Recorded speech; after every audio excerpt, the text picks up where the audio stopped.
Assalamualaikum warahmatullahi wabarakatuh. Alhamdulillah, nahmaduhu wa nasta'inuhu wa nastaghfiruh. Wa na'udzu billah min shururi anfusina wa min sayyiati a'malina. Man yahdihillahu fala mudilla lahu wa man yudlil fala hadiya lahu.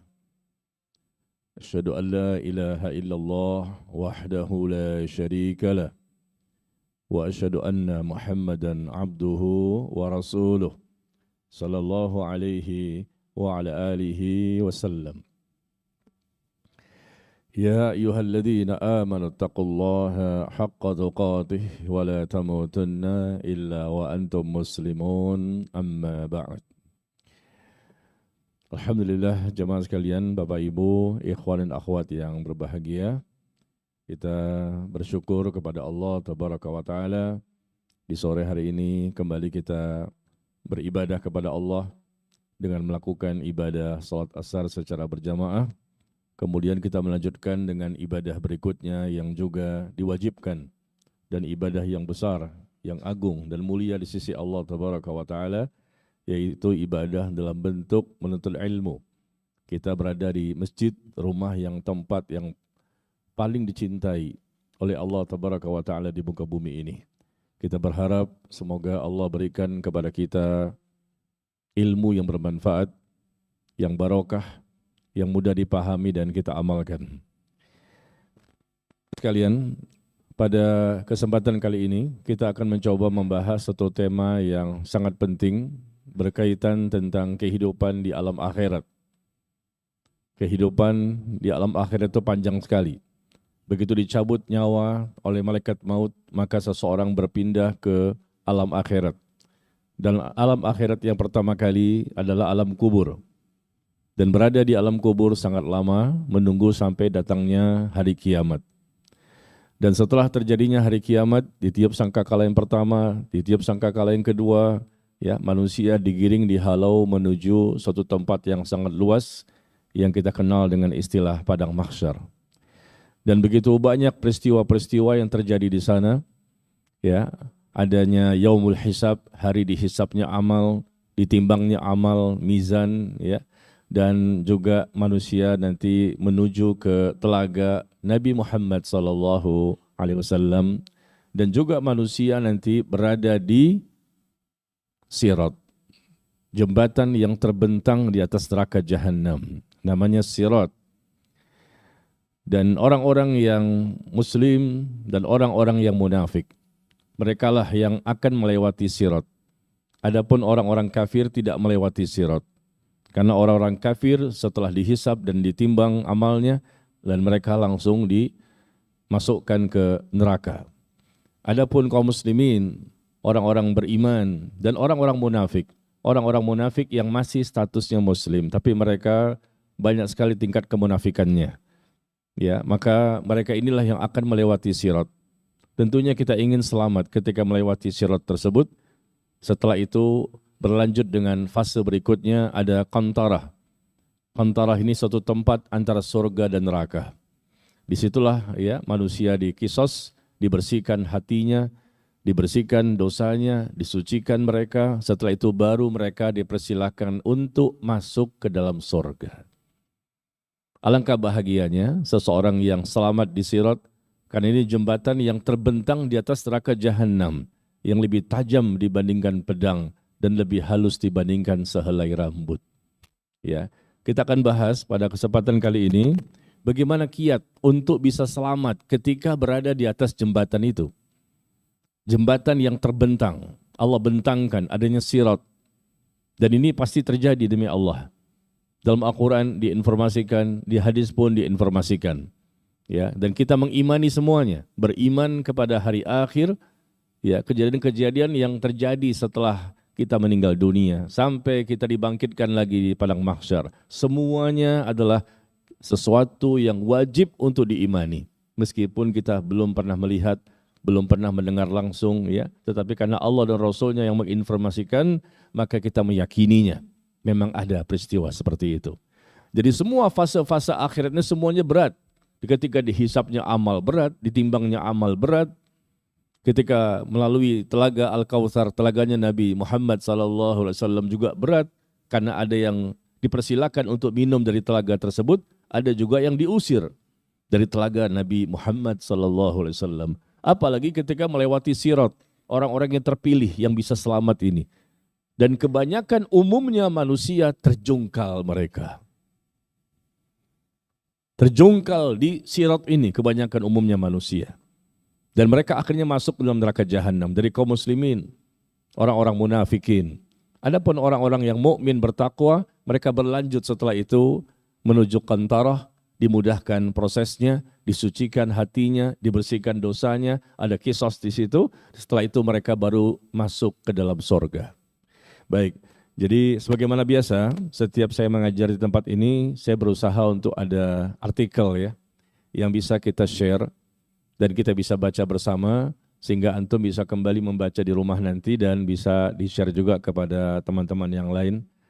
Silakan antum, ikhwan dan akhwat, barangkali memiliki aplikasi Telegram, silakan lihat di Telegram saya, Telegram Najmi Umar Bakar. Saya akan posting artikel, ada 2 artikel tentang tema kita, kiat selamat saat melewati Sirat. Bagaimana caranya untuk bisa selamat? Punya Telegram? Syaratnya cuma 1 ya, punya handphone. Baik, sudah saya posting, postingan pertama, ada 2 postingan ya. Sudah saya posting, mari kita lihat bersama. Kiat selamat saat berada di Sirat.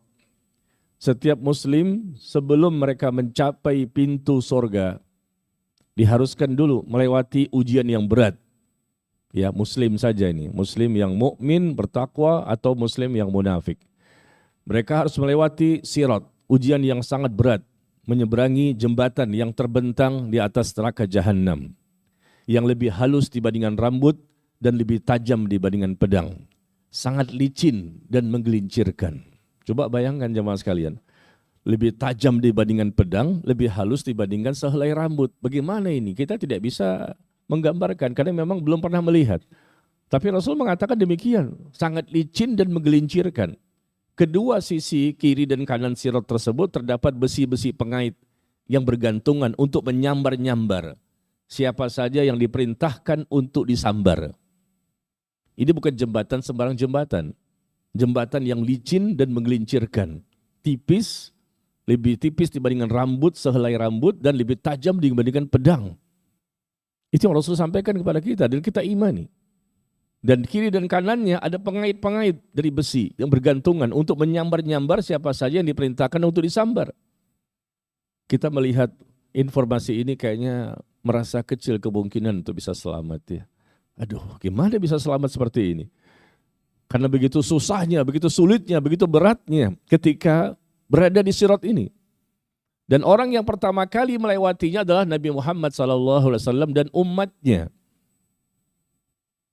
Dan kita juga yang pertama kali dihisap. Jadi Nabi terakhir dengan umat yang terakhir di dunia. Tapi nanti di akhirat menjadi Nabi yang pertama dan umat yang pertama untuk dihisap, ditimbang, dan melewati Sirat. Ya, ini suatu kemuliaan. Karena nabinya yang mulia, maka umatnya pun menjadi mulia. Dipersilakan secara prioritas untuk lebih dahulu melewati Sirat tersebut. Nah, Nabi SAW menginformasikan bahwa saat melewati Sirat ini, ada yang dengan cepat melewatinya sampai ke tujuan. Dan ini semua sesuai dengan kadar keimanan dan amal soleh mereka selama di dunia. Imannya mantap, akidahnya mantap, keyakinannya, tawakalnya, tauhidnya, dan amal solehnya juga banyak sekali. Ini bisa menentukan cepat lambatnya seseorang sampai ke tujuan. Kita tidak tahu ya berapa panjangnya Sirat, berapa besarnya Sirat, tapi kita bisa menginformasikan, kita bahas kalau ada dalilnya saja ya, dari dalil-dalil yang sahih. Ya. Jadi ada yang melewati Sirat secepat kedipan mata. Rasul menggambarkan demikian, melewati Sirat itu secepat kedipan mata, sekali kedip sampai ke tujuan. Ada yang secepat kilat sampai ke tujuan. Ada yang secepat angin, secepat burung, secepat kuda pacuan, dan secepat hewan tunggangan. Ada juga orang-orang yang melewati sirat secepat orang yang berlari atau berjalan kaki dengan cepat.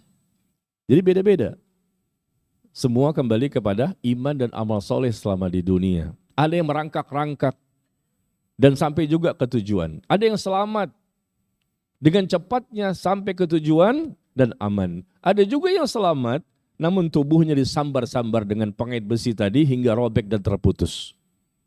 Sampai ke tujuan, tapi tubuhnya robek dan terputus. Ya, merangkak-rangkak dengan susah payahnya. Dengan pengait-pengait yang ada di kiri dan kanan. Dengan izin Allah, siapa orang yang akan tersambar dengan pengait tersebut. Dan ada juga orang yang terkait dan terlempar jatuh ke dalam api neraka jahanam. Jadi ada 3 jenis manusia. Yang pertama, cepat sekali sampai ke tujuan, selamat, aman.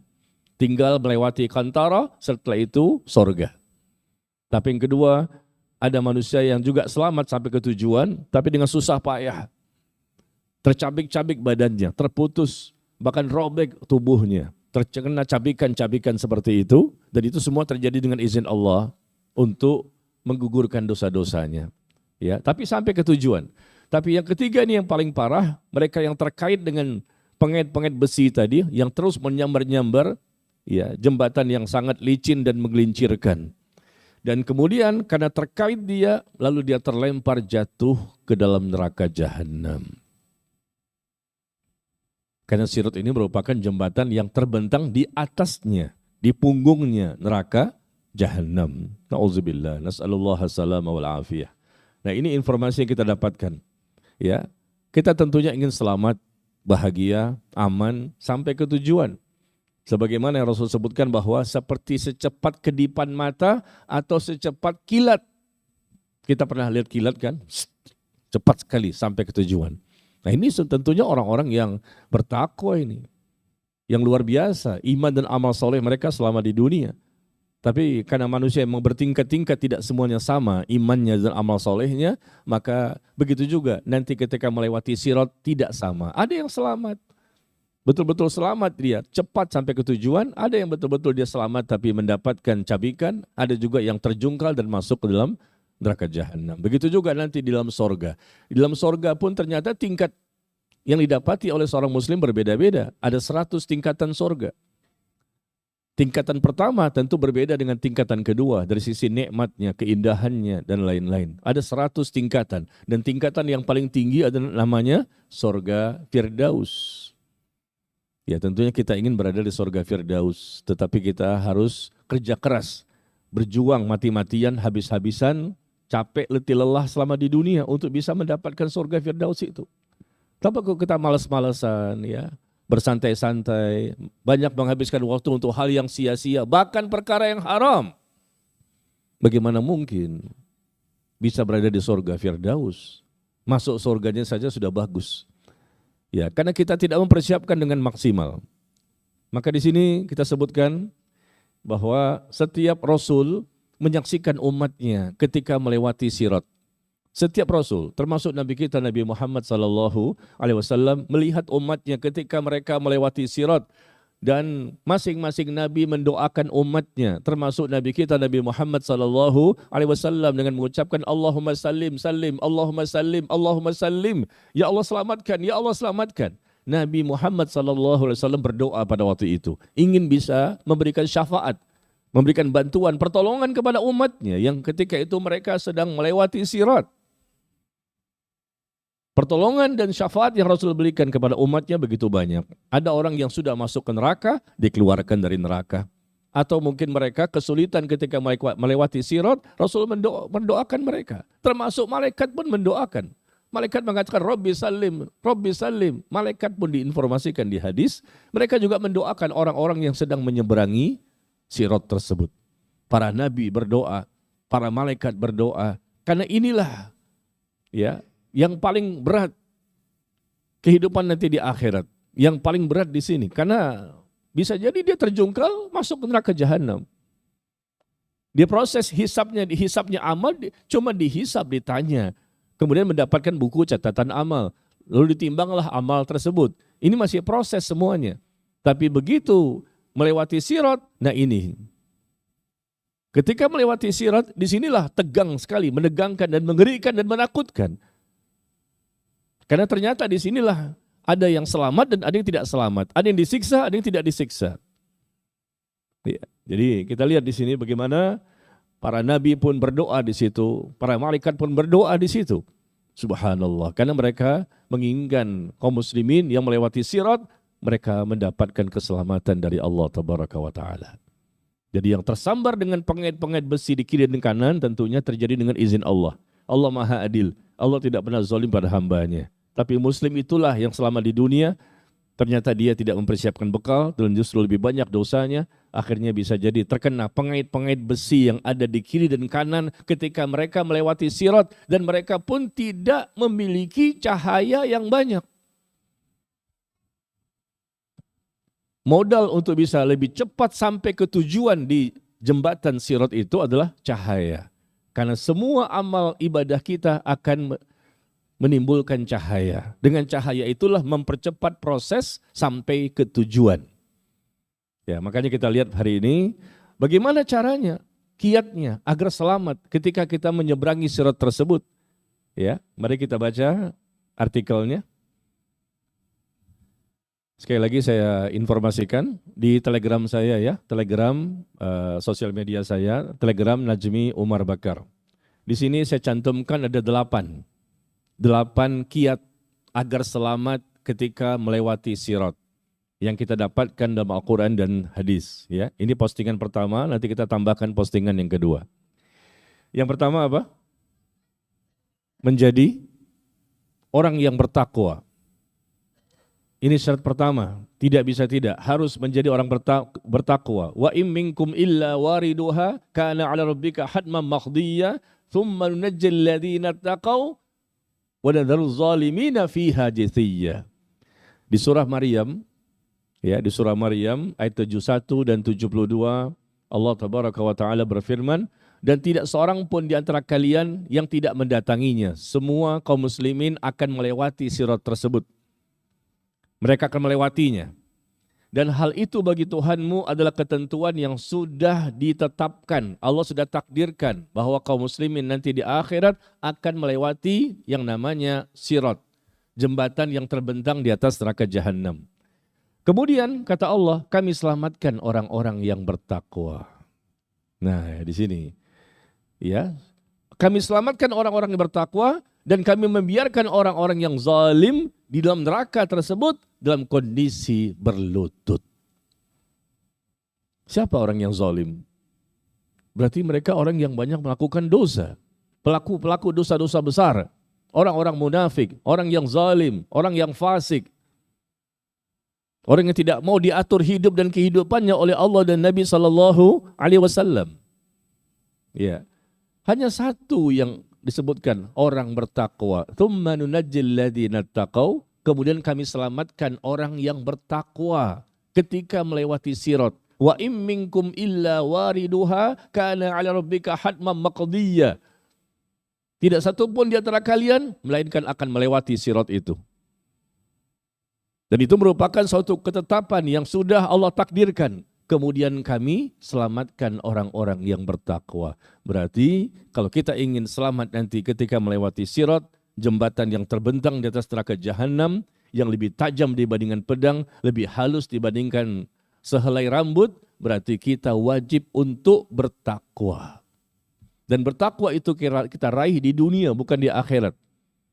Nah, sekarang kita bicarakan siapa orang bertakwa itu? Orang bertakwa itu adalah orang yang pasti dia beriman, dia berilmu, dan dia beramal. Orang yang bertakwa itu adalah orang yang akidahnya benar, dia bertauhid, ibadahnya benar, mengikuti sunnah Nabi SAW, dan pasti akhlaknya mulia. Ya, ini bukan muslim sembarangan ya. Tingkat bertakwa itu adalah tingkat derajat muslim yang paling tinggi di sisi Allah. Inna akramakum indallahi atqakum. Sesungguhnya yang paling mulia derajat di sisi Allah di antara kalian semua orang yang bertakwa. Tidak ada yang bisa mengalahkan orang bertakwa. Kita saat ini sudah bertakwa belum? Kita harus mengejar ketertinggalan ini. Ya, perbaiki tauhid kita, akidah kita, perbaiki ibadah kita, perbaiki akhlak kita, iman kita, ilmu kita, amal kita. Orang bertakwa itu pasti dia taat, sami'na wa ata'na kepada Allah dan Nabi SAW. Orang bertakwa itu pasti banyak ibadahnya. Bukan lagi perkara yang wajib, tapi perkara yang sunnah yang dia perbanyak.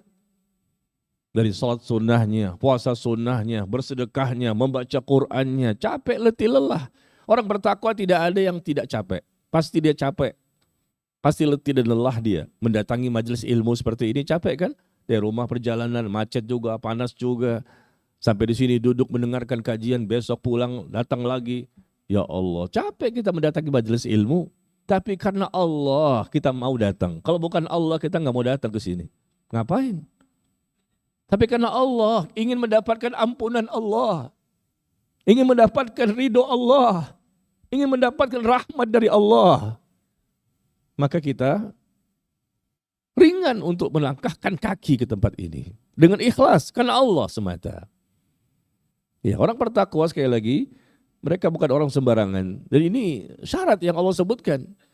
Wa nunajjil ladzi thumma nunajjil ladzina taqau. Kemudian kami selamatkan orang yang bertakwa. Bukan yang lain, hanya orang bertakwa yang disebutkan ini di surah Maryam ketika melewati sirat. Orang kafir sudah dimasukkan ke neraka. Yang Yahudinya, Nasraninya atau apa agama-agama yang lain. Tinggallah kaum muslimin yang mereka melewati sirat ini dan mereka terpecah menjadi dua, muslim mukmin bertakwa dan muslim yang munafik. Orang-orang munafik inilah yang paling banyak melakukan dosa dan kemaksiatan selama di dunia. Taib ya. Di langkah pertama, jadi diriwayatkan dari kalangan para sahabat, di antaranya Abdullah bin Abbas, Abdullah bin Mas'ud, Ka'ab bin Ahbar radhiyallahu anhum, bahwa yang dimaksud dengan manusia kaum muslimin akan mendatangi neraka dalam ayat tersebut adalah mereka melewati sirat. Dari makna di sini melewati sirat kata para sahabat. Wa imminkum illa wariduha. Tidak satu orang pun di antara kalian melainkan akan melewati, akan mendatangi. Apa itu? Sirat. Ini yang paling berat nanti kehidupan di padang mahsyar. Kehidupan yang paling berat ketika fase-fase akhirat. Karena pada waktu dihisab amal belum ada bentuk siksaan. Ditimbangnya amal belum ada bentuk siksaan. Diberikan buku catatan amal, belum ada bentuk siksaan. Tetapi sudah masuk ke sirat, disinilah menentukan apakah dia terjungkal masuk ke neraka atau terus langsung ke surga.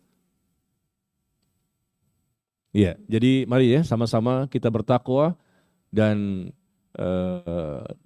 bertakwa itu tentunya tidak bisa tidak kecuali kembali kepada Quran dan Sunnah Nabi SAW. Dia kembali kepada syariat. Bukan menjadi seorang muslim yang beragama sesuai dengan hawa nafsu, keinginan, perasaan, atau selera manusia. Orang bertakwa itu pasti dia mengikuti apa yang Allah dan Rasulnya inginkan. Baik ya, seperti itu. Yang kedua, kita baca di sini.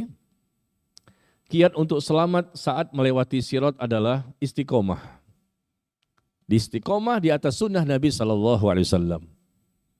Ya, setelah bertakwa, ya, bertakwa itu tentunya tidak bisa diraih tanpa istiqomah. Orang bertakwa itu banyak melakukan ketaatan dan dosanya juga semakin hari semakin sedikit.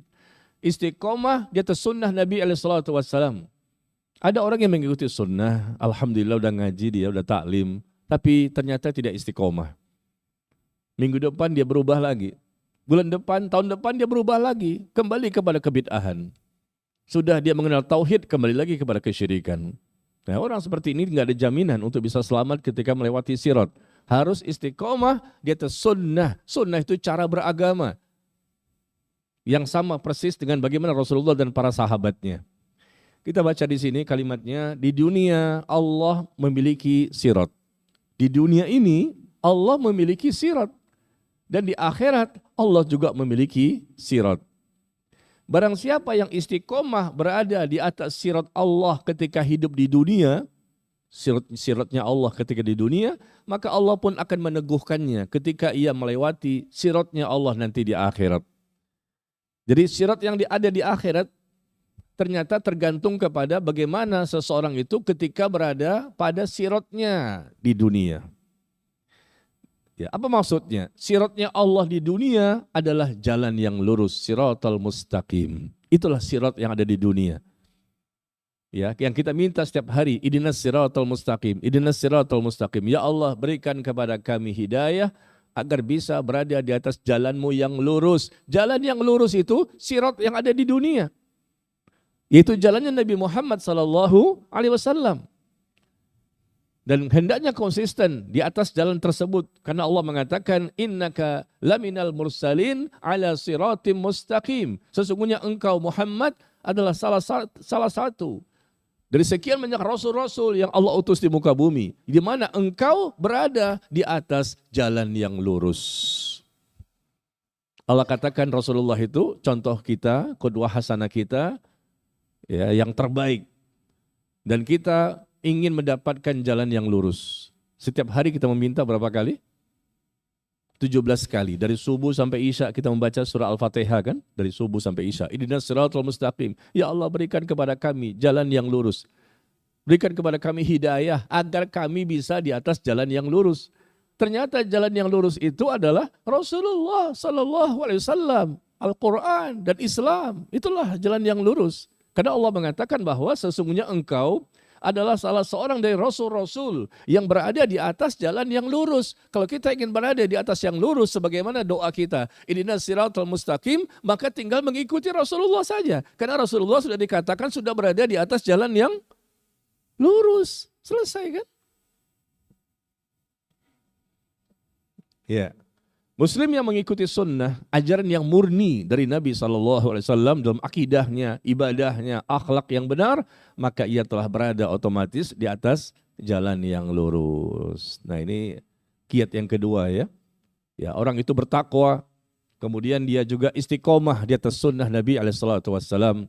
Ya, ingat sekali lagi, di dunia Allah memiliki sirat dan di akhirat Allah memiliki sirat. Sirat Allah di dunia yang kita baca doanya, ihdinas sirat. Ihdinas siratal mustaqim. Ya Allah, berikan kepada kami hidayah menuju sirat, menuju jalan yang lurus. Di dunia kita minta nih, supaya kita pun di dunia berada di atas sirat yang lurus di dunia, termasuk sirat yang lurus di akhirat. Nah, sirat yang lurus ini, jalan yang lurus siratal mustaqim di dunia, ternyata Rasulullah. Karena Allah mengatakan bahwa beliau sudah berada di atas jalan yang lurus tersebut. Kenapa menyelisihinya? Kenapa berbeda dengan apa yang beliau contohkan, yang beliau ajarkan, yang beliau tuntunkan, yang beliau amalkan, yang beliau praktekkan? Ya, baik ya. Jadi kita harus berada di atas apa yang telah beliau ajarkan kepada kita dan istiqomah. Jangan sampai berubah lagi. Jangankan jamaah ya, ustadz aja bisa berubah. Yang dulunya mengajarkan sunnah, mengajarkan tauhid, tiba-tiba berubah. Gara-gara apa? Gara-gara nggak enak nyebutnya. Lagi viral kan di sosial media ya.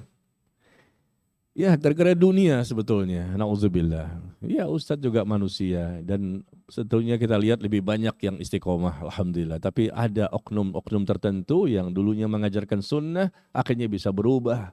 Terbalik. Kenapa? Niatnya sudah berubah. Falamma zaghu azagallahu qulubahum. Ketika mereka berpaling dari Quran dan sunnah, berpaling dari syariat, berpaling dari apa yang Allah dan Rasulnya ajarkan, niatnya sudah berubah, azagallahu qulubahum. Maka Allah palingkan hatinya. Palingkan hati. Yang dulunya benar jadi batil, yang batil jadi benar. Ya, demi dunia yang sebentar. Padahal levelnya bukan orang awam, bisa berubah. Allah cabut hidayah itu. Atau Allah kurangi hidayah. Sehingga akhirnya terombang-ambing dalam kesesatan. Kemudian yang ketiga, kita baca kembali di Telegram saya. Kiat yang ketiga agar bisa selamat ketika melewati sirat. Tidak menjadi orang munafik.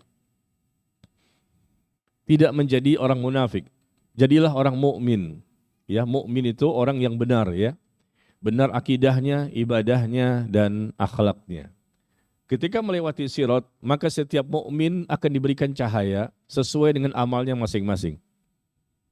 Kita baca di sini di surah Al-Hadid ayat 12, 13 dan 14. Allah menginformasikan bagaimana proses ketika manusia melewati sirat. Ternyata ada yang berhasil sampai ke tujuan dan ada juga yang tidak berhasil.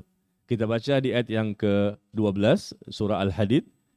Yauma taral mu'minin wal mu'minat.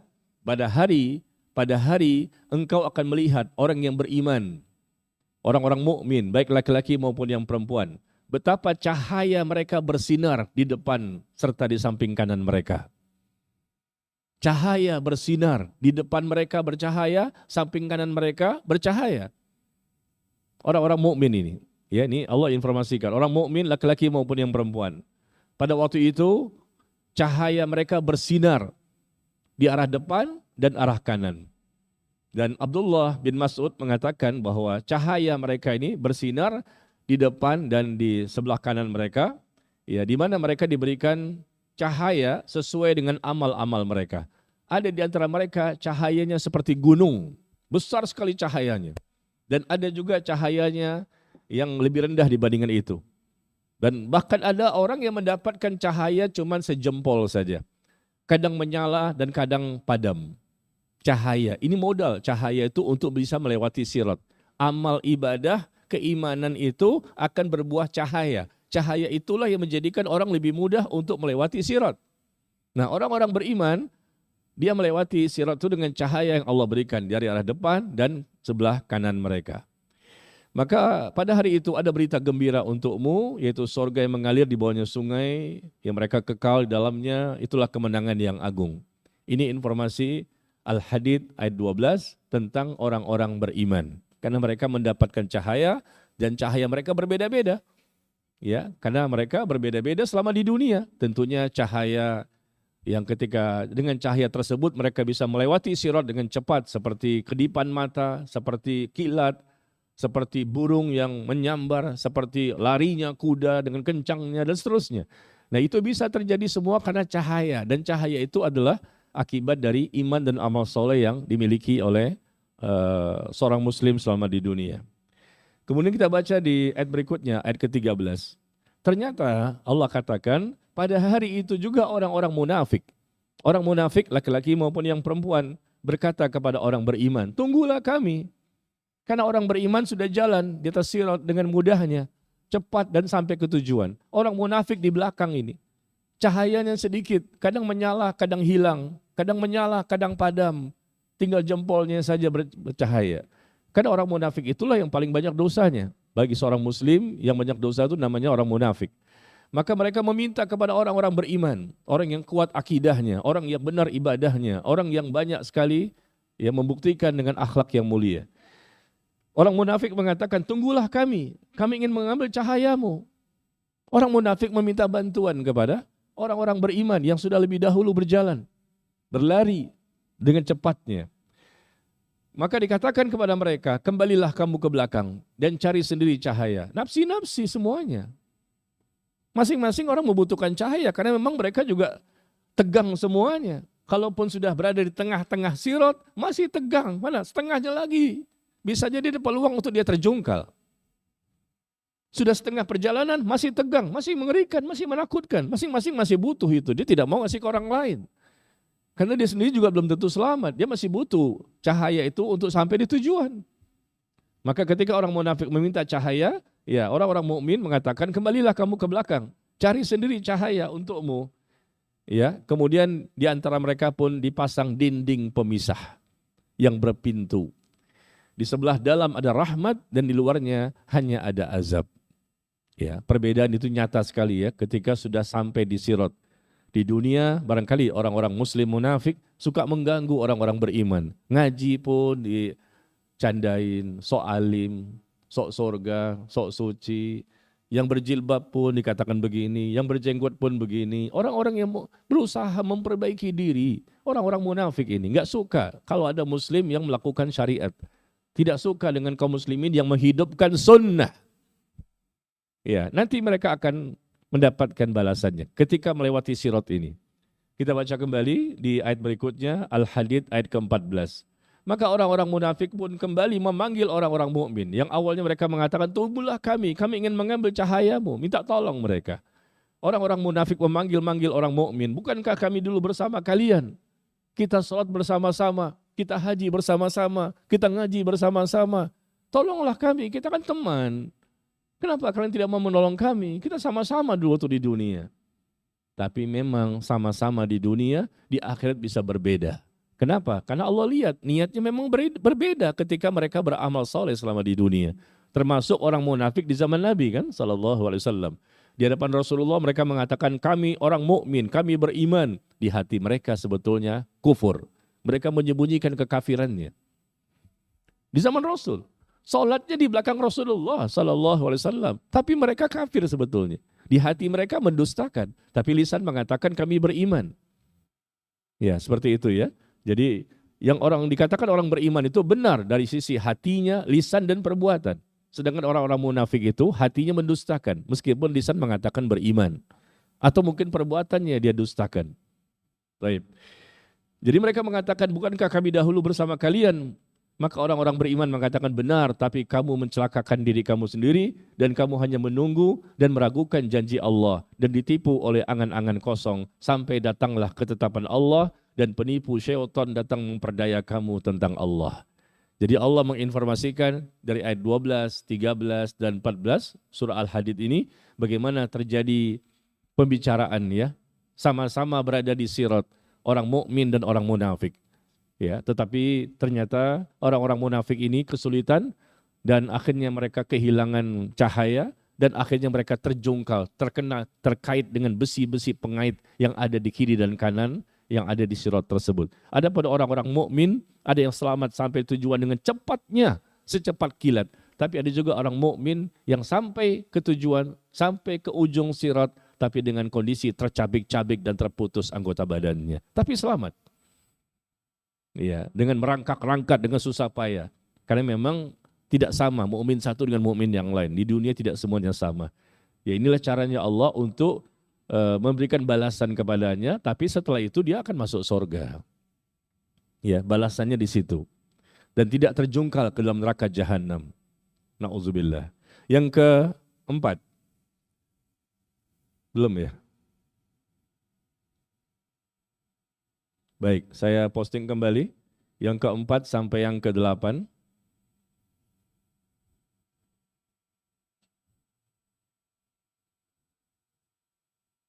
Ya, sudah ya.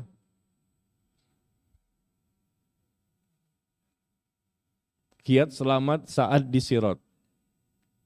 Kita baca poin yang keempat agar bisa selamat di jembatan sirat yang terbentang di atas neraka jahanam nanti di akhirat.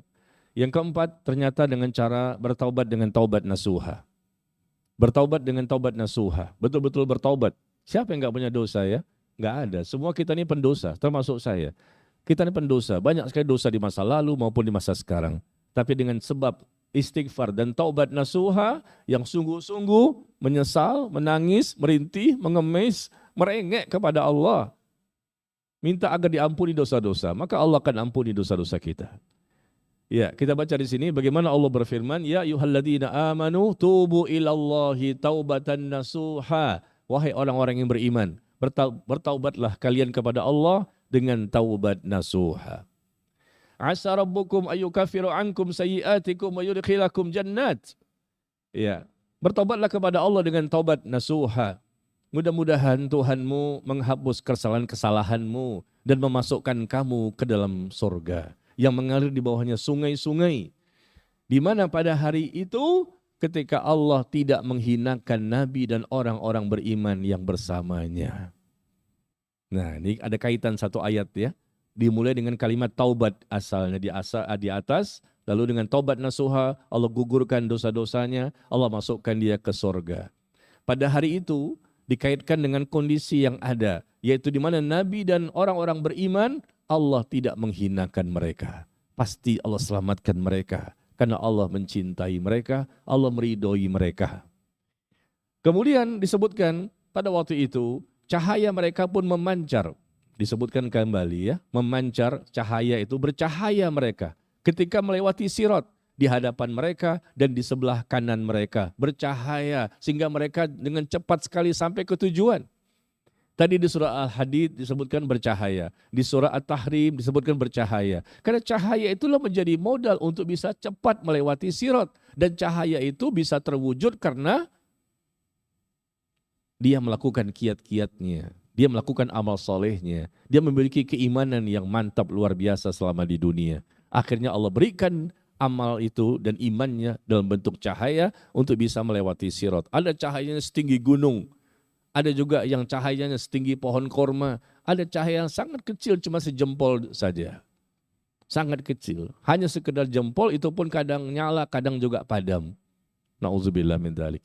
Baik. Nah di sini disebutkan di ayatnya bahwa cahaya mereka memancar di hadapan serta di sebelah kanan mereka. Sambil mereka mengatakan dengan kalimat yaqulun rabbana atmim lana nurana waghfir lana innaka ala kulli syai'in qadir. Ini ucapan orang-orang beriman. Ucapan orang-orang beriman ketika mereka melewati sirat dengan mengatakan wahai Tuhan kami, sempurnakan untuk kami cahaya kami dan ampunilah kami, sesungguhnya Engkau maha kuasa atas segala sesuatu. Kenapa orang beriman mengucapkan kalimat ini? Sempurnakan untuk kami cahaya ini supaya kami bisa sampai ke tujuan di ujung sana. Sempurnakan karena orang-orang mukmin disebutkan dalam tafsir ya, orang-orang mukmin pada waktu itu melihat kondisi orang-orang munafik di belakangnya. Banyak yang padam cahayanya. Ada yang semakin mengecil cahayanya. Dan mereka ketakutan orang mukmin ini. Jadi mereka berdoa kepada Allah pada waktu itu sedang ada di sirat. Allah berikan cahaya di depan mereka, di sebelah kanan mereka. Tapi kan belum sampai di tujuan. Lalu mereka melihat ke belakang. Orang-orang munafik semakin banyak yang kehilangan cahaya. Bahkan meminta kepada orang-orang beriman untuk diberikan cahaya. Maka orang-orang mukmin ini berdoa sama Allah ketika berada di atas sirat. Rabbana, dengan mengatakan, Rabbana atmim lana nurana waghfir lana. Ya Allah, sempurnakan untuk kami cahaya kami. Sempurnakan. Jangan dihilangkan. Jangan dicabut. Cahaya yang telah Engkau berikan kepada kami. Innaka ala kulli syai'in qadir. Dan akhirnya Allah pun sempurnakan cahaya mereka. Ditambahkan lagi cahayanya. Dan akhirnya mereka sampai ke tujuan. Apa sebabnya ini? Karena mereka bertaubat. Ini satu kesatuan ya ayatnya ini di surah At-Tahrim.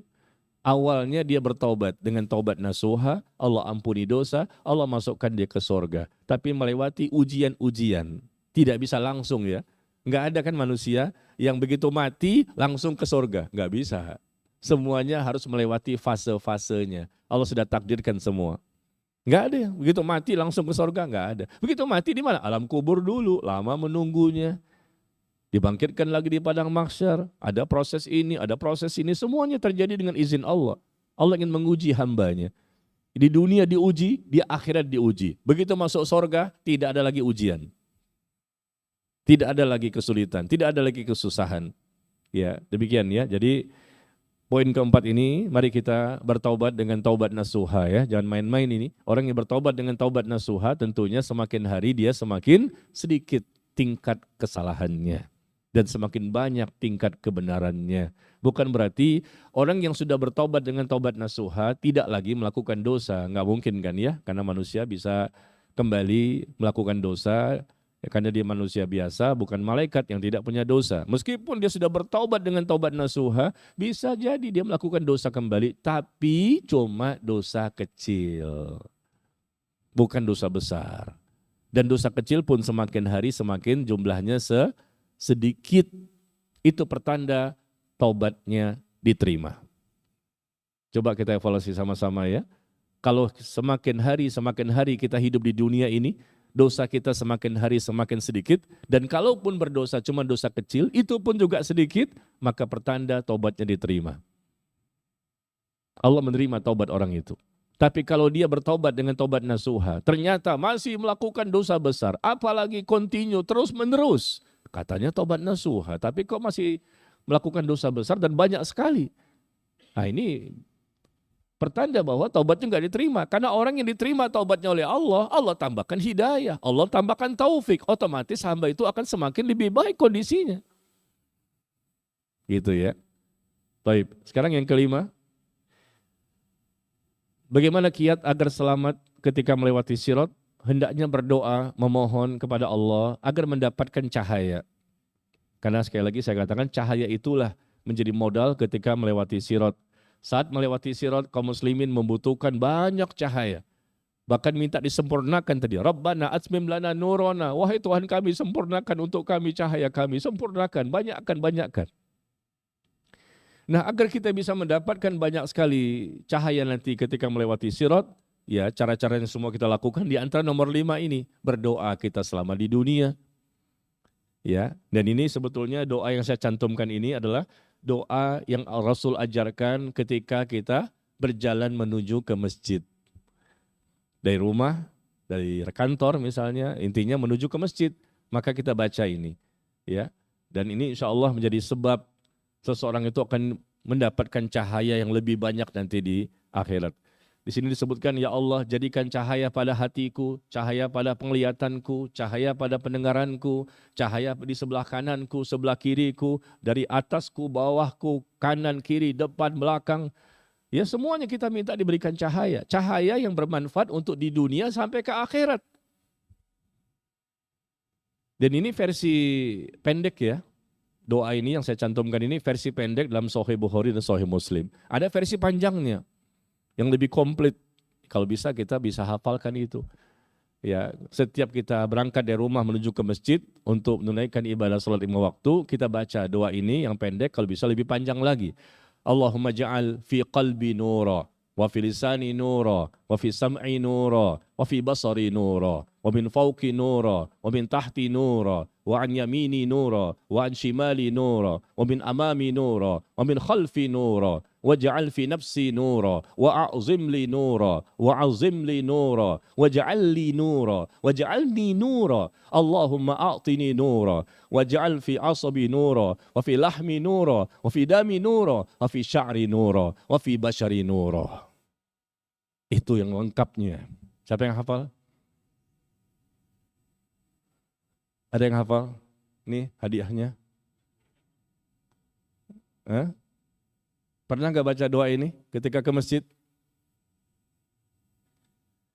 Ini versi pendeknya ya yang kita tulis ini, versi panjangnya sebetulnya ada yang lain. Itu ya, Masya Allah. Kita minta cahaya di depan, belakang, kanan, kiri, atas, bawah. Hati kita bercahaya, dibesarkan, diagungkan cahaya tersebut. Berikan kepadaku cahaya ya Allah. Pada kulitku bercahaya, pada dagingku bercahaya, pada uratku bercahaya, pada darahku bercahaya. Semuanya bercahaya, ya Allah. Makanya karena luar biasa ya doa ini, maka kita bisa hafalkan ya. Dan itu bisa dibaca ketika perjalanan dari rumah ke masjid. Atau mungkin pada kesempatan yang lain boleh silakan. Mungkin pada waktu sedang sujud berdoa seperti ini. Atau mungkin nanti sebelum salam. Ya, atau pada waktu kapan saja, mungkin di motor, mungkin di mobil, silakan. Ini kan Masya Allah artinya bagus gitu ya. Kita minta cahaya. Sebagaimana contoh zikir pagi petang ya. Zikir pagi petang kan ada tuh yang kita minta dijaga kan. Dijaga sebelah kanan, kiri, depan, belakang, atas, bawah. Allahumma astur aurati wa amin rawati. Allahumma hfazni min baini yadayya wa min khalfi wa an yamini wa an shimali wa min fawqi wa a'udzu bi'azamatika an uqtala min tahti. Hafal ya? Oh di sini sih Masya Allah ini hafal semua ini. Al-Baqarah aja lewat. Ya kan? Al-Baqarah aja lewat kan? Apalagi cuma doa seperti ini kan? Betul? Kok nggak ada jawaban ya? Ada orang nggak sih? Baik ya, kita hafalkan ini. Karena kita memang butuh sebetulnya ya memang capek kita menghafalnya, sedikit demi sedikit, lama-lama bisa hafal semuanya.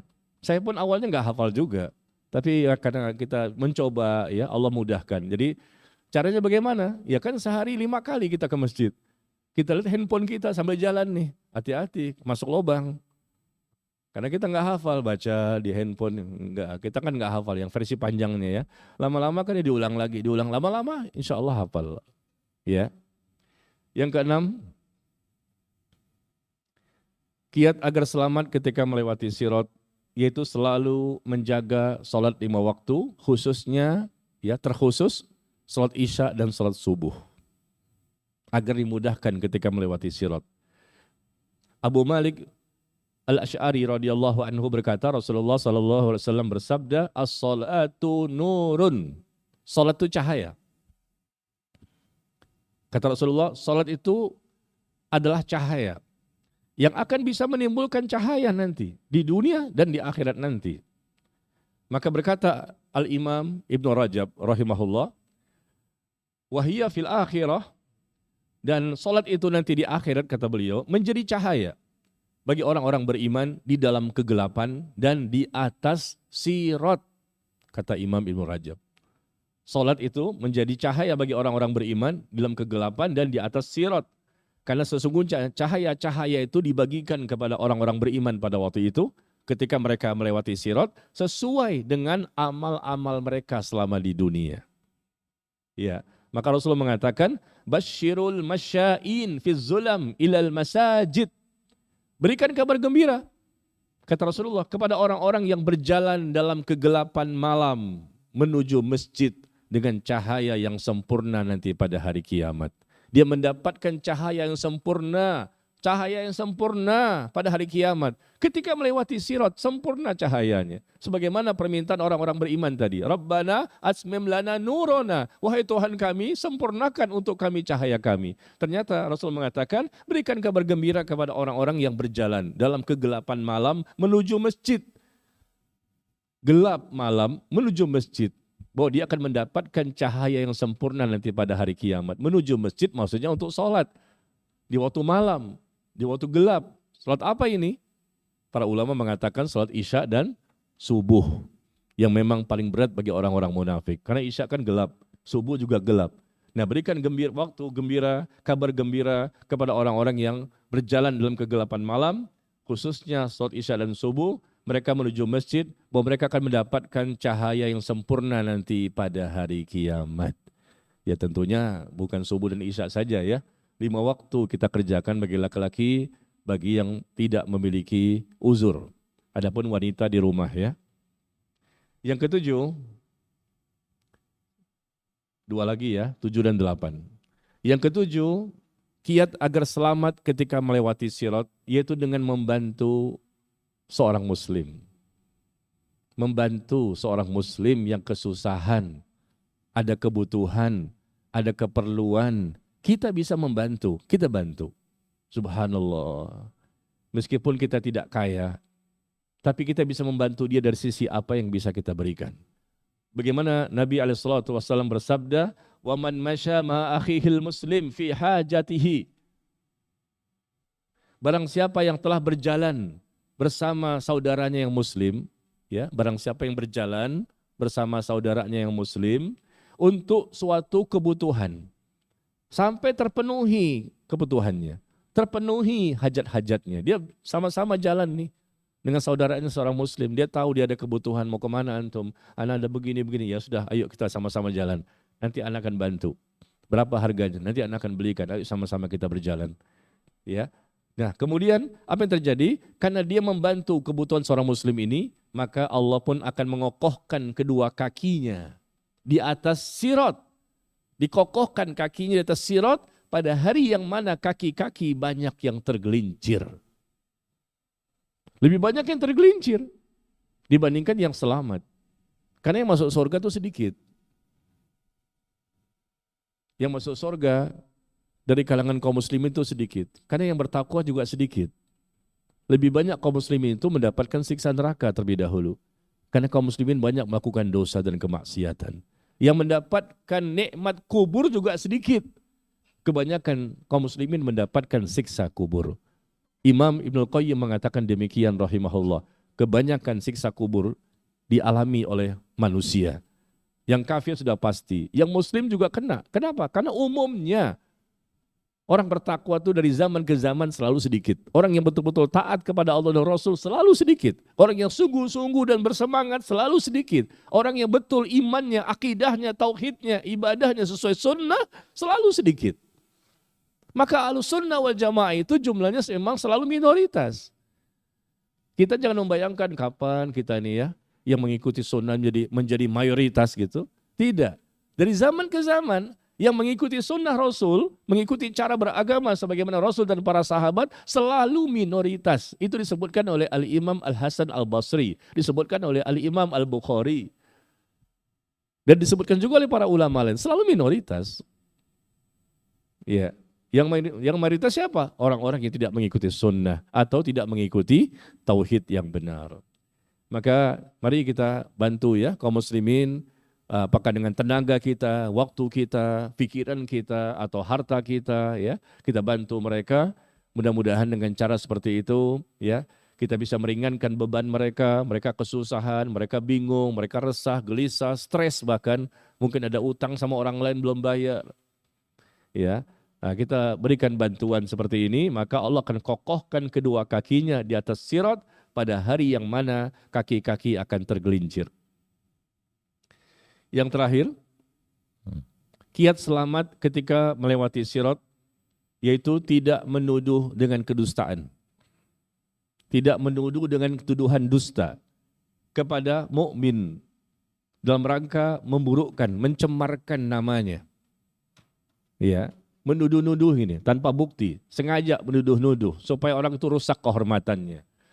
Nah, Nabi mengatakan bahwa waman roma musliman bi syai'in, barang siapa yang menuduh-nuduh, memfitnah-fitnah seorang muslim dengan sesuatu dengan tujuan untuk memburukkan namanya, mencemarkan namanya, merusak kehormatannya, mempermalukan dirinya, maka Allah akan menahannya di atas sirat. Ditahan sama Allah nanti di atas sirat. Di atas sirat jembatan jahanam ini hingga ia pun keluar dari keburukan perkataannya itu. Hingga dia keluar, yaitu bisa jadi ia dibersihkan dari dosanya dengan sebab pemberian maaf dari muslim tersebut yang telah dia cemarkan namanya, atau mungkin karena adanya syafaat yang dia terima nanti pada hari kiamat, atau setelah dibersihkan dengan azab sesuai dengan kadar dosa yang telah dia lakukan. Ya, seperti itu ya. Jadi enggak boleh ini menuduh-nuduh seorang mukmin, seorang muslim dengan seenaknya saja. Bahkan mereka akan mendapatkan balasan yang luar biasa.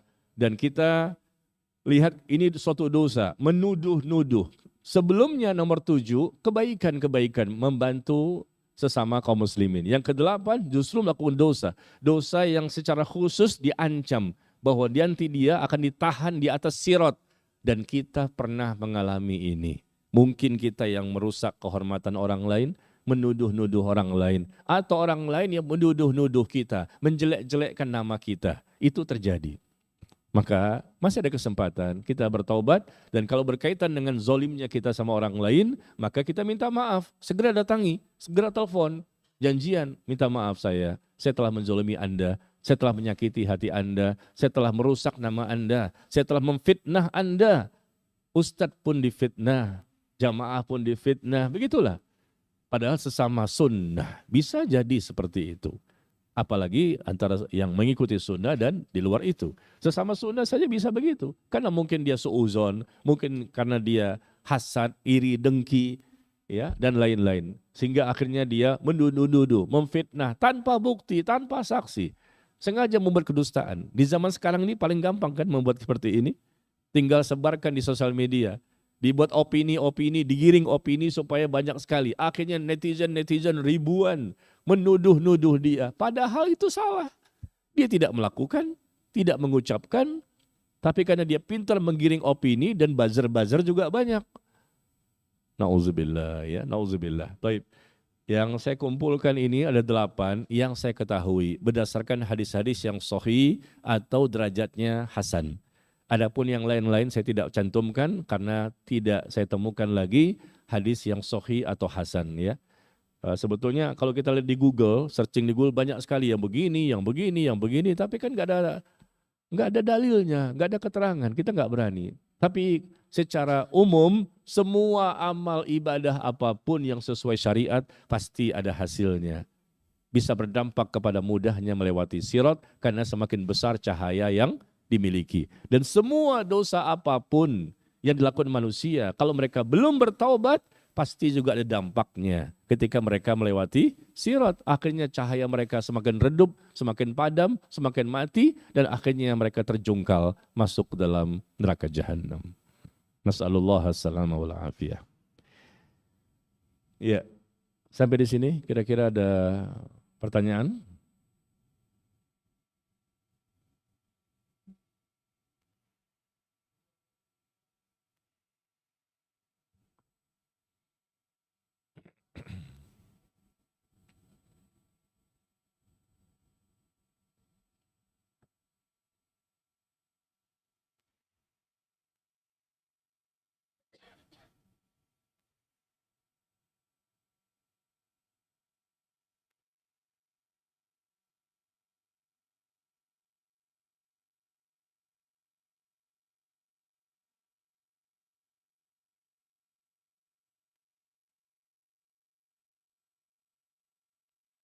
Ada?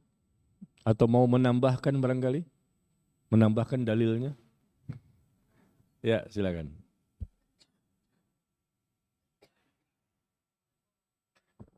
Waalaikumsalam warahmatullahi wabarakatuh.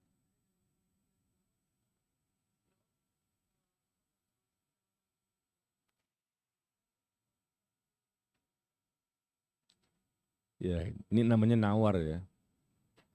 Menawar ke ustadznya. Pak Ustadz bisa nggak nih, ini kan ada 8 kiat, bisa nggak salah satunya aja gitu loh. Ya kita coba lihat di sini, apakah di sini ada hukumnya yang sunnah? Kalau hukumnya sunnah, nggak dikerjakan kan nggak apa-apa. Tapi kita rugi ya, meskipun tidak mengerjakan ibadah sunnah tidak berdosa.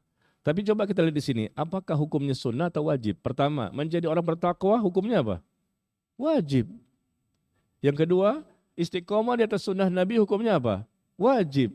Yang ketiga, tidak menjadi orang munafik hukumnya apa? Wajib. Yang keempat, bertaubat dengan taubat nasuha hukumnya wajib. Yang kelima, berdoa sebagai ikhtiar. Maksimal kita lakukan ini. Ya. Yang keenam barangkali sunnah. Ya, yang kelima ini sunnah, berdoa agar kita diselamatkan. Yang kelima ini sunnah. Sampai 1 sampai 4 wajib. Yang keenam, menjaga sholat 5 waktu wajib. Yang ketujuh, membantu seorang muslim ketika kita punya kemampuan membantunya wajib. Yang ketujuh, tidak melakukan tuduhan dusta wajib. Jadi 8 ini 7-nya wajib, 1-nya sunnah. Antum mau pilih yang mana? Bisa enggak salah satu Ustadz? Enggak bisa juga, kecuali nomor 5 tadi. Karena doa ya. Doa ini kan hukumnya sunnah. Ya berdoa agar diselamatkan ketika melewati sirat. Tapi yang lain semuanya wajib. Karena wajib, maka tidak bisa dipilih. Enggak, bukan multiple choice. Harus dikerjakan. Dan pasti Allah mudahkan. Ketika kita ada niat, keinginan ya yang kuat untuk bisa melakukan ketaatan.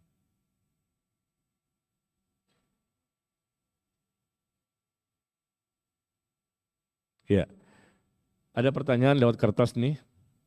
Pak Ustadz, ketika kita melewati sirat dengan cahaya dari iman dan amal soleh, sehingga selamat sampai di surga. Kita masuk surga karena rahmat Allah, bukan karena amal kita. Terus bagaimana memahami kedua hal di atas? Satu sisi kan masuk surga karena rahmat Allah.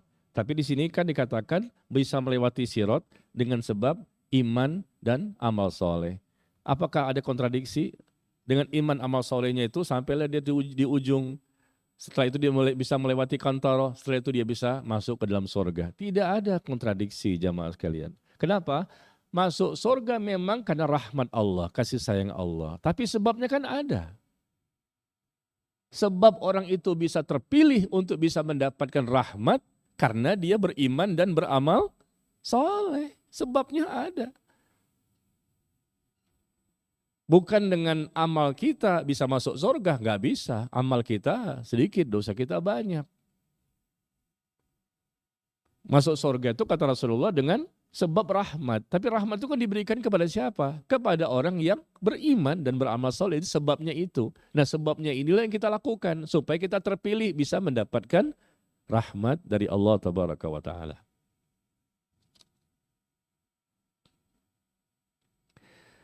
Bagaimanakah cara bertaubat dengan taubat hukumnya sunnah. Sedangkan taubat nasuha hukumnya wajib. Bedakan, tidak salat taubat tidak masalah. Tapi taubat nasuhanya wajib. Karena taubat nasuha dengan sholat taubat itu berbeda. Adapun taubat nasuha itu adalah pertama dia menyesal. Pertama kali wujud taubat nasuha yang menjadikan seluruh dosa akan digugurkan, ada ekspresi penyesalan pada orang tersebut. Dia menangis, dia bersedih, dia menunjukkan ekspresi rasa butuhnya kepada Allah, menyesal atas dosa yang telah dia lakukan. Teteskan air mata. Itu yang pertama. Yang kedua, memperbanyak istighfar. Minta ampun, astaghfirullah wa atubu ilaih. Astaghfirullah wa atubu ilaih. Memperbanyak istighfar. Abu Hurairah radhiyallahu anhu, sahabat Nabi yang paling banyak menghafal hadis, sehari beliau beristighfar kepada Allah sebanyak 12.000 kali. 12.000 kali, ini sahabat loh yang paling banyak menghafal hadis. Setiap hari dia punya target. Targetnya itu 12.000.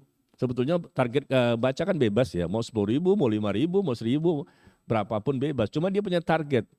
Per hari itu kalau bisa sampai 12.000.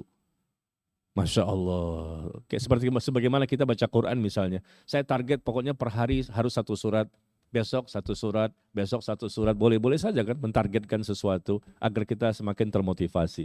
Selevelnya sahabat ini. Rasulullah setiap hari membaca 100 kali istighfar dan taubatnya. Tapi sahabat lebih banyak lagi. Para tabi'in banyak lagi. Berapa kali kita baca? Kita modalnya 3 kali. Setelah selesai sholat fardu. Padahal istighfar setelah selesai sholat fardu, begitu salam, astagfirullah, astagfirullah, astagfirullah. Itu istighfar untuk sholat. Karena sholat kita berantakan, tidak khusyuk, hati kemana-mana, gerakan mungkin salah, jumlah rakaat juga lupa. Yang penting imam lah, Anda juga lupa berapa ini. Ya, untung imamnya nggak lupa. Kalau imam lupa juga habis semuanya. Yang sering lupa tuh akhwat biasanya di rumah. Karena akhwat kan di rumah tidak berjamaah. Kalau asar tuh 3 apa 4, 3 apa 4. Zuhur 3 apa 4. Itu sering. Tapi kalau kita karena di masjid sebagai makmum, aman. Coba kalau kita sholat sendirian. Waduh, kita juga banyak lupanya. Ya, itu menunjukkan bahwa kita kurang perhatian. Jadi intinya adalah 3 itu ya kita baca istighfar untuk sholat kita. Kita minta ampun kepada Allah dari sholat yang belum sempurna. Jadi perbanyak, pertama menyesal, yang kedua istighfar, minta ampun kepada Allah. Yang ketiga, taubat nasuha itu dengan cara bertekad, berjanji, berniat untuk tidak lagi melakukan perbuatan dosa. Lalu dia melakukan kiat-kiatnya, cara-cara untuk bisa membentengi diri agar tidak mudah jatuh kepada dosa. Dia lakukan metodenya, caranya, kiatnya. Dia pelajari, ada kiat-kiatnya itu. Karena dia punya tekad, punya niat dan keinginan agar tidak lagi jatuh kepada dosa. Maka dia lakukan cara-cara yang disebut oleh para ulama. Caranya 1, ini 2, ini 3, ini cara-cara bisa terhindar. Atau paling tidak bisa meminimalisir tingkat dosa. Itu ada usaha, itu nomor 3. Nomor 4, taubat nasuha itu dilakukan dengan ikhlas. Ya, kalau riya maka nggak diterima. Yang kelima, taubat nasuha itu dilakukan ketika ruh belum sampai di kerongkongan. Kalau sudah sampai di kerongkongan maka taubat tidak diterima. Itu yang kelima ya. Yang keenam, taubat nasuha itu dilakukan dengan cara memperbanyak ibadah. Memperbanyak amal saleh. Wa man taba wa amila salihan fa innahu yatubu ilallahi mataba. Allah firmankan di surah Al-Furqan. Ya, barang siapa yang bertaubat dan dia pun beramal saleh. Ada perubahan, ada progres, ada kemajuan, ada upgrade. Dia bertobat, beramal soleh. Yang wajib dia kerjakan, yang sunnah dia kerjakan. Maka fa'innahu yatubu ilallahi mataba. Maka sesungguhnya dia telah bertobat kepada Allah dengan taubat nasuha, kata Allah. Caranya begitu, taubat, amal soleh. Satu rangkaian yang tidak bisa dipisahkan. Itu yang poin ke-6 ya. Yang ke-7, taubat nasuha itu adalah kalau dia menyampaikan sesuatu kesalahan kepada orang lain, maka hendaknya dia klarifikasi. Sebutkan, maaf ya, kemarin saya salah sebut, saya salah mengucapkan, saya salah menulis, saya salah share, maka tolong jangan di-share kembali kepada yang lain. Nah, dia klarifikasi, setelah dia tahu dia salah mengucapkan, menulis, dan lain-lain, maka dia menyampaikan kepada orang-orang yang pernah dia sampaikan sesuatu yang salah tersebut. Itu cara bertaubat, karena Allah sebutkan di surah Al-Baqarah ayat 160. illal ladzina tabu wa aslahu wa bayyanu fa ulaika atubu alaihim wa ana tawwabur rahim. Kecuali orang-orang yang bertaubat, dia perbaiki dirinya, lalu dia menjelaskan ke orang lain kesalahan-kesalahan yang dia sampaikan ke orang lain. Kata Allah demikian, illal ladzina tabu, dia bertobat, oh salah ternyata, saya men-share ternyata hadisnya palsu, saya enggak tahu. Saya menyampaikan sesuatu halal ternyata haram. Maka dia bertobat, dia perbaiki dirinya, dan dia menyampaikan, wa aslahu, wa bayyanu. Maka mereka itulah kata Allah, orang-orang yang aku terima taubatnya. Berapa tadi? 7 ya. Nah yang ke-8, taubat nasuha itu dengan cara berkaitan dengan hablum minan nas. Kalau dia berbuat salah sama sesama manusia, barangkali menzoliminya atau menyakiti hatinya, maka dia minta maaf. Dan kalau ada harta orang lain yang diambil, maka dikembalikan. Itu poin yang ke-8. Harta korupsi, manipulasi data, harta menipu, berbuat curang, harta apa? Ini milik orang sebetulnya, mencuri, merampok, ya, mengambil handphone, mengambil pulpen. Cara bertobatnya, kembalikan ke orangnya. Kita pernah menyakiti hatinya, menzoliminya, minta maaf. Itu poin ke-8. 8 poin inilah namanya taubat nasuha. Semuanya berdasarkan dalil. Ya, adapun salat sunnah memang hukumnya salat sunnah taubat tadi ya, memang hukumnya sunnah, tidak dilakukan pun tidak masalah. Dan itu salat sunnah taubat tidak masuk kepada taubat nasuha. Tapi kalaupun mau dilakukan boleh-boleh saja.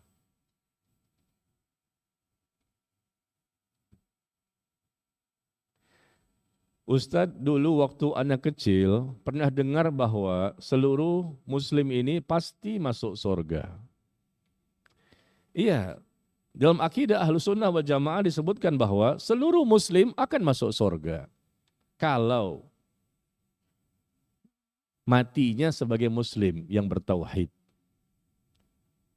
Syaratnya itu, jangan berhenti di situ ya. Harus tambahkan, kalau dia mati dalam kondisi bertauhid, tidak pernah mempersekutukan Allah, dia tidak melakukan kekufuran, tidak melakukan pembatal-pembatal keimanan. Betul-betul matinya muslim. Dia punya dosa-dosa yang lain, tapi tidak ada dosa yang membatalkan keimanan. Nah, kemudian bisa jadi setelah itu dia mendapatkan mungkin siksa kubur, atau bisa jadi dia mendapatkan siksa neraka.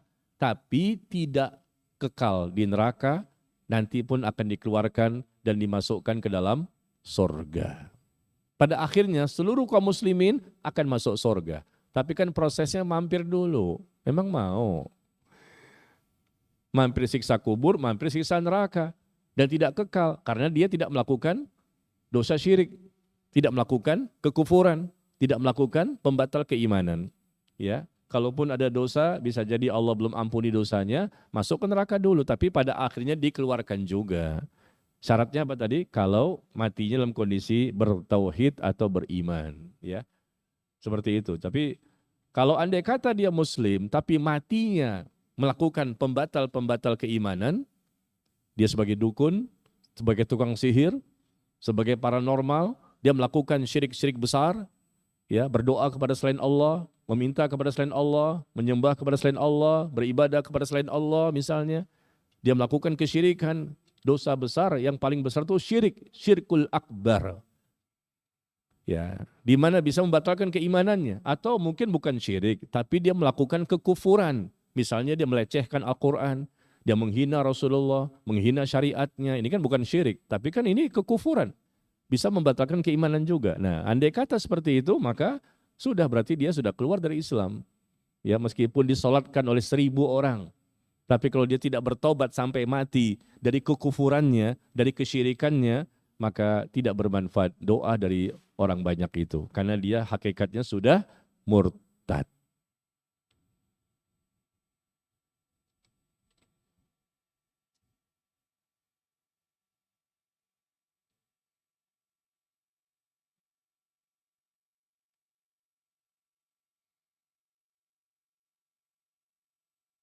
Yang terakhir ya. Pak Ustadz, apakah jika terjatuh saat melewati sirat, maka orang tersebut akan selama-lamanya berada di neraka? Ketika terjatuh, ketika melewati sirat, tercabik-cabik dia dengan pengait-pengait besi kiri dan kanan, dia terlempar, terlontar, Ya, apakah dia masuk neraka kekal di situ? Ya tentunya tidak, karena dia muslim. Ya, selama dia muslim yang bertauhid. Pada akhirnya dikeluarkan juga. Cuman kan berapa lamanya itu masalahnya. Emang enak. 1000 tahun, 1 juta tahun. Ya, nauzubillah min dzalik. Allah inginkan dibersihkan dosa-dosanya itu dengan azab dan hukuman, ya. Tapi kalau orang kafir jelas kekal abadi selama-lamanya, tidak bertepi waktunya, disiksa di neraka, tidak akan mungkin bisa masuk ke dalam surga. Semua agama sama, semua agama benar. Berarti orang kafir masuk surga juga dong. Ini gimana sih tokoh agama? Kiai haji, profesor doktor, semua agama benar, semua agama sama, sama-sama masuk surga. Anda muslim jangan egois. Loh Allah yang mengatakan bahwa di surah Al-Ma'idah ayat ke-72. Innahu may yusyrik billah faqad haramallahu alaihil jannah. Sesungguhnya kata Allah, barang siapa yang mempersekutukan Allah, siapa saja, dia mati dalam kondisi seperti itu, tidak bertaubat, faqad haramallahu alaihil jannah. Allah haramkan dia masuk ke dalam surga. Diharamkan. Selama-lamanya nggak bisa masuk surga. Karena dia melakukan kesyirikan selama di dunia. Berarti agama yang ada di dunia ini selain Islam, yang mereka tidak menyembah Allah, berarti mereka termasuk orang yang mempersekutukan Allah. Dan mereka diharamkan. Allah katakan haram. Tiba-tiba ada oknum-oknum ini mengatakan boleh. Bisa juga mereka masuk surga. Karena pada hakikatnya semua itu sama. Yang disembah berbeda. Tapi hakikatnya satu. Allah juga. Namanya saja berbeda-beda. Ini namanya bahlul. Ya, na'udzubillah min dzalik. Apakah orang yang masuk surga tanpa dihisab, tanpa diazab, juga akan melewati sirat dan qantarah?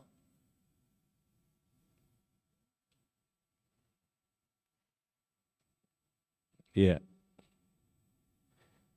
Apakah orang yang masuk surga tanpa dihisab, tanpa diazab, juga akan melewati sirat? Iya. Rasulullah saja melewati, masa orang-orang di bawah Rasul nggak melewati? Rasul melewati, dan Rasul mengatakan, aku orang yang pertama kali melewati sirat dan umatku, dalam Sahih Bukhari. Rasul melewati, semuanya kaum muslimin melewati sirat ini. Cuma ada yang selamat, ada yang cepat sampai ke tujuan, ada yang merangkak-rangkak, ada yang tercabik-cabik, ada yang terpental, dan lain-lain berbeda-beda. Ya, dan di sini ketika mereka masuk surga tanpa dihisab, tanpa diazab. Tanpa dihisab, iya. Karena dia memang mau dihisab gimana lagi, dia udah bertobat dengan tobat nasuha, amalnya sangat banyak. Masya Allah, ini orang-orang tertentu ya, tanpa dihisab langsung ya masuk ke fase berikutnya. Tapi untuk sirat, iya. Tetap di sirat, meskipun dia hisabnya tidak, dia azabnya tidak. Tapi dia sirat, iya. Lalu gimana? Nah pasti dia termasuk orang yang melewati sirat dengan cepat sekali. Seperti kedipan mata. Begitu kedip langsung sampai sana. Seperti cepatan kilat. Berarti seperti itu dia. Karena Rasul mengatakan begitu kan, ada orang-orang yang seperti kedipan mata, ada juga seperti secepat kilat, secepat angin, seperti secepat pacuan kuda, atau hewan tunggangan, atau orang yang lari, atau orang berjalan, ada orang yang merangkak, akhirnya sampai juga ke tujuan. Jadi beda-beda. Nah ini kalau sudah masuknya tanpa dihisab, tanpa diazab, berarti orang-orang terpilih ya, bukan orang sembarangan di sini. Berarti dia orang yang selamat ketika melewati sirat. Buktinya apa? Enggak dihisab. Berarti kan dosanya udah enggak ada. Langsung dia mudah. Mudah-mudahan kita termasuk nih. Amin dong. Ya Allah, enggak diaminin. Ya, semoga kita bisa seperti ini nih, tanpa dihisab, tanpa diazab. Dan ketika melewati sirat, kalau bisa seperti kedipan mata. Mau seperti itu? Mau seperti itu? Ya, semoga Allah kabulkan ya. Baik, sampai di sini pertemuan kita. Wallahu taala a'lam bissawab. Wassallallahu ala nabiyyina Muhammad. Walhamdulillahirabbil alamin. Subhanakallahumma wa bihamdika asyhadu an la ilaha illa anta astaghfiruka wa atubu ilaik. Wassalamualaikum warahmatullahi wabarakatuh.